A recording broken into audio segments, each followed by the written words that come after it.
the court had sought for the records of the accused person. The court received the records and the accused person is indeed a first offender. That fact has been considered in this decision. My understanding of the submissions by the prosecution are that they have invited this court to look at the aggravating factors in this matter. And they have outlined them as follows, and I'll read them out. The prosecution invites this court to note that on 20th day of September 2018, the deceased Monica Nyawira Kimani lifeless body was found inside a bathtub with her throat brutally slit and hands tied. The court is invited to note that the post-mortem report produced by Dr. Peter Ndegwa confirmed that the deceased Monica Nyawira Kimani died due to severe neck injuries due to a sharp force. The court is being invited to consider that there was serious and grievous harm occasioned to the deceased. The court has been invited to consider that the weapon used was a dangerous weapon and that the offense was an intricate planning. There was intricate planning of the offense. And in capital letters, the court has been invited to note that there was no degree of provocation from the deceased person towards the offender. And finally,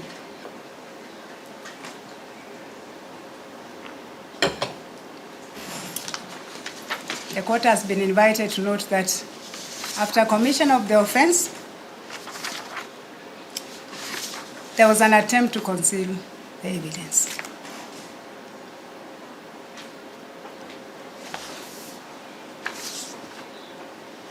Not finally, there is one more.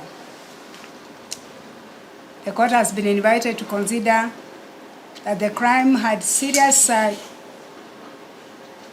physiological and physical harm to the victim and the family. Based on these factors, the prosecution argues that this court should mete out the sentence as provided for under the law.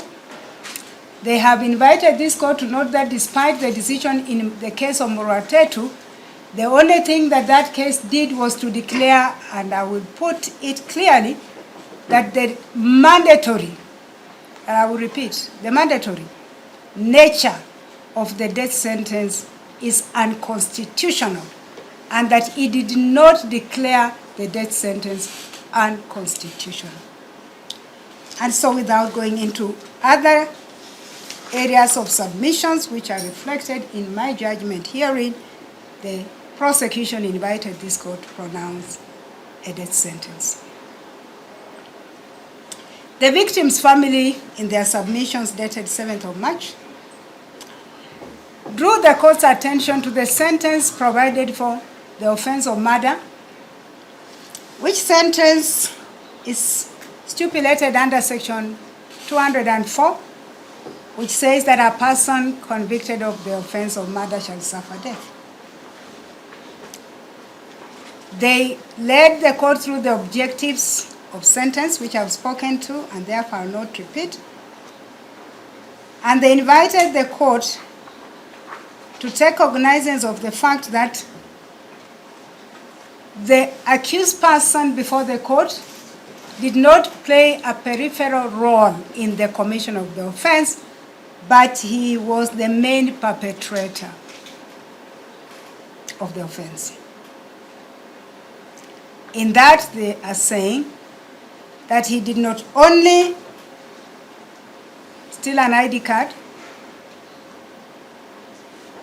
of a third party, but used it to disguise his identity, changed his clothes and went to the deceased's house and brutally murdered her. They described the murder as being cold-blooded, ghastly, and barbaric. They have invited this court to consider that no amount of monetary compensation can ever bring the deceased back.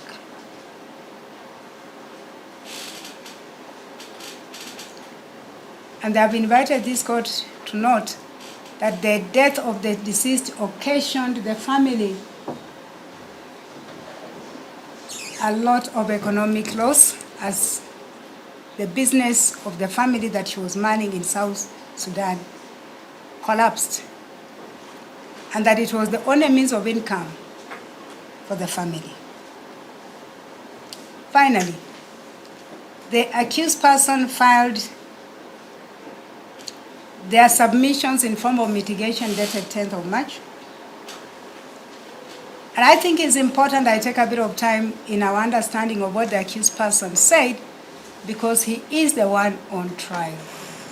So I will not summarize too much his mitigation, and also for the parties to appreciate that I've taken it into consideration in totality.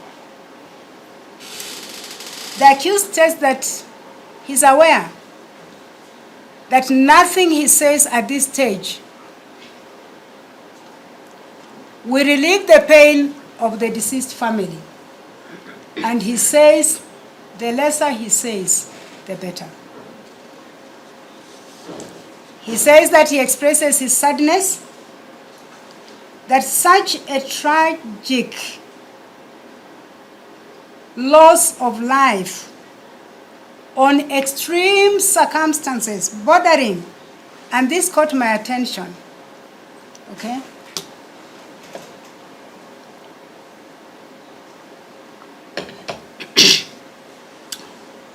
He says that he expresses his sadness that such a tragic and callous loss of life on extremely circumstances bordering on an act of absolute madness that is beyond understanding, even to him, as he stands there convicted. He says that it is his prayer that the deceased family will find peace and that her soul will rest in eternal peace. He says that he understands the terrible fear and pain that the deceased must have underwent in the hands of the perpetrator, and he cannot even perceive the same. He joins the victim's family by saying that he does appreciate that monetary compensation cannot relieve the pain of the loss of a loved one.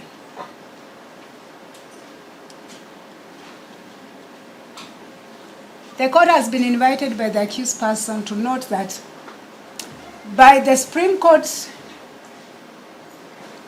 declaring the mandatory nature of death sentence to be unconstitutional,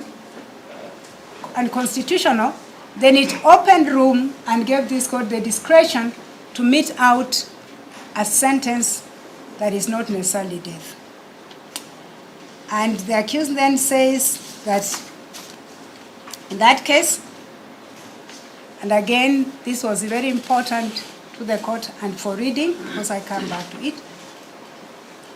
He says that in that case, it is his prayer that the court can mete out a custodial sentence.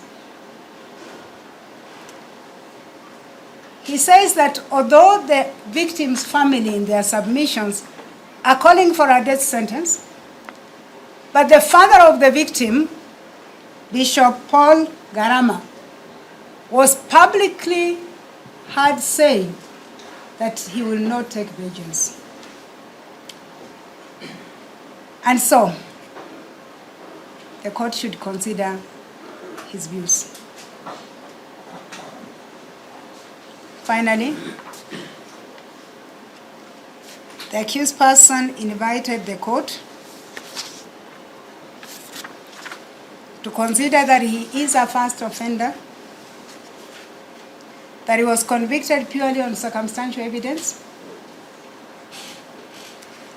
and the period he has spent in custody. That, in my considered opinion, was the additional evidence given to this court in form of submissions by the parties at the close of the formal trial. In looking at the goals of punishment and in considering the objectives, I made reference to inclusivity. And I said that before a sentence is meted out, the views of the victim and the community are extremely important.